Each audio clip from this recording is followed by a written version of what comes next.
What is going on, my mates? Hope everyone's doing well. Coming at you from the iPhone today. So I wanted to show everyone how I do my product photos for Mates Club, like right here.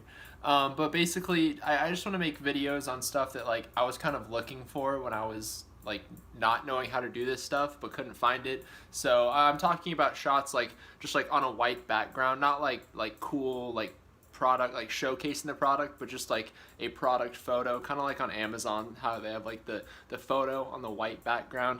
And it's like really easy, but like there are just so many ways to do it. So I'll show you kind of my process, because I can achieve like a reasonably professional look like just in the backyard with like an okay camera, and like you could do the same thing even with an iPhone. So I'll just show you how I do it. I use Photoshop and a camera, so let's go out to the backyard and do it. Here is the setup. So I have the shirts on a rack, which you totally don't need, but I've just had one for a while. So here we go. This is a non-negotiable item. It's pretty non-negotiable that you're gonna need, because dude, like, you will not believe how much lint is on your shirts until you try to take a picture. Like, you just look at them and you're like, this is decent. Once you try to take a picture and it's like a decent camera that you're using, like even on your phone, it's just like, yeah. So you wanna get a lint roller.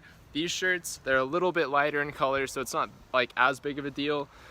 But yeah, so it's always windy where I take pictures, or when I take pictures. For some reason it's never windy like any other time. But today it decided to be. So I just have two pieces of paper, a card table, and then I literally just set the shirts on there and I take a photo. So here's my camera, Sony a6300 right here. Really good price for what it can do video and photo wise, pretty versatile for the price. This is just the kit lens. I honestly just use the kit lens to take the product photos, and then for like more detailed, like I guess you'd call them like macro shots, I have a camera that can go down to a bit lower of an aperture.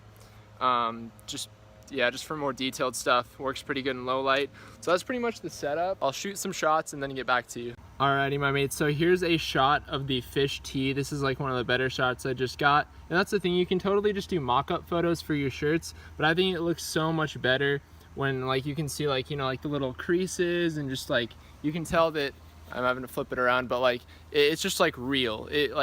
And it helps you build a skill set, and I think that's what's really cool. Alrighty, my mates, we got all the shots that we needed for the day. Gonna put them on the computer back there, then show you what I do in Photoshop. Alrighty, my mates, so we are here inside of Photoshop now. Here's the shirt. I already like spiced it up, but if on Photoshop you just go Shift Command A and click A, it'll bring up this camera raw filter. And what you can do is, here's like the exposure. Obviously we don't want that, but you can mess around with like quite a bit. Clarity, you wanna like make it like really like whatever. That's not necessarily my style. Maybe we could bump that up like it's like 22. That looks pretty cool. It makes it look like really natural and everything. You know what, maybe we'll go like 8. I don't even know, dude. I'm really random and picky, but like yeah, you can do so much stuff here. Like, so you can even change like the hue around if you want to, so it's like it's like really crazy what you can do. But anyway, so I'm going to show you how I cut it out and get it on a background and make it look all saucy. Okay, so to cut out the shirt, typically what I like to do is use the pen tool. There are so many different ways to do it. This is just the way that I like to do it. Press P, or go over here and press, there we go, the pen tool, P.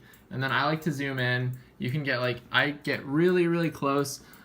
Cut like just a tiny bit into the product photo, because it's better to cut into it a little bit than have like white sticking out, which sucks. You can fix it, but it's just better if you don't. And with the pen tool, you can like click and then drag, and then like you have so much control. So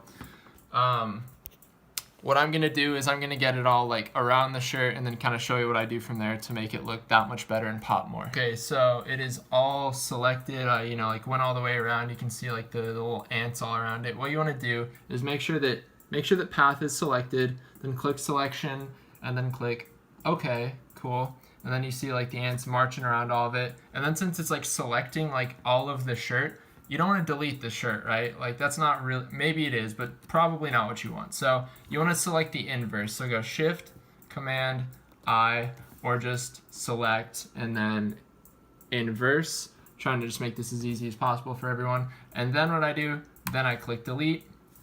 And then what I do is I inverse it again. So it's selecting all of the shirt again, and then what I do is I click select and mask, Okay, actually I'll go back. Okay, so I go down and I click this button, which is the mask button. Now it's masked. And then we click select and mask. And then for the smoothness, I go about 22, and then I feather it about maybe like 22. And as you can see, so like, here's like 0. You can kind of see it feathered, right? It like kind of like goes all like weird. So like here's like, if I feathered it, it's like 100.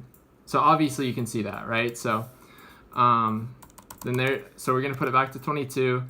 And then for the contrast, I usually go about like 96%. So like it fills in most of that. And then shift edge, I usually go like -4 or so.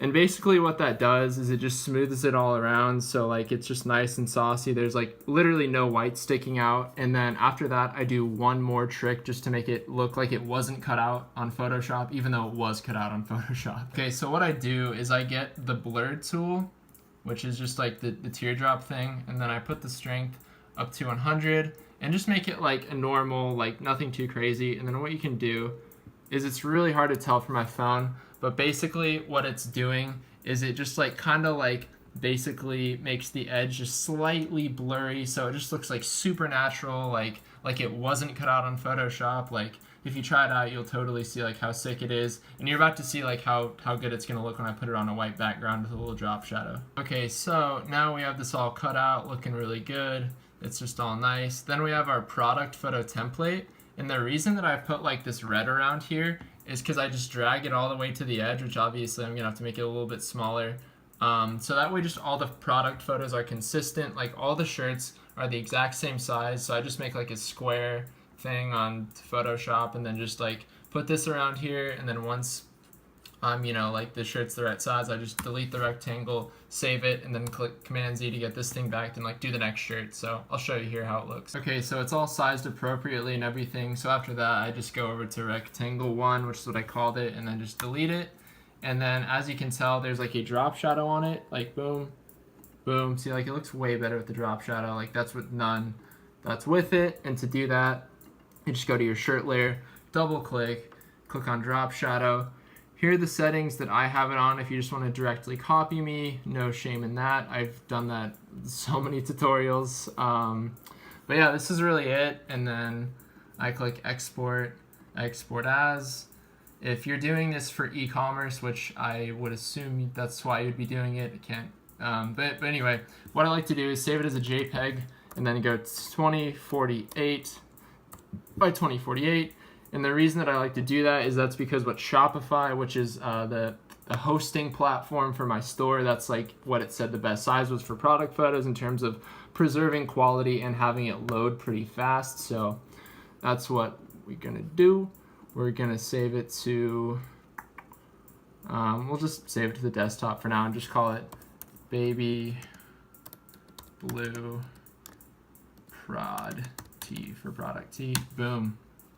And we're good to go. Alrighty, my mates, that's really it for the tutorial. If you feel like I went too fast or skipped something or wasn't thorough or specific enough, feel free to reach out. Or if you want me to make any other types of videos like this, I can talk about taxes, and I just love talking about this stuff. So if you liked it, let me know. I'd love to make more of these. Yeah, I just hope everyone has a great day, and if you're running a clothing brand, hit me up. I'd love to see what you're working on.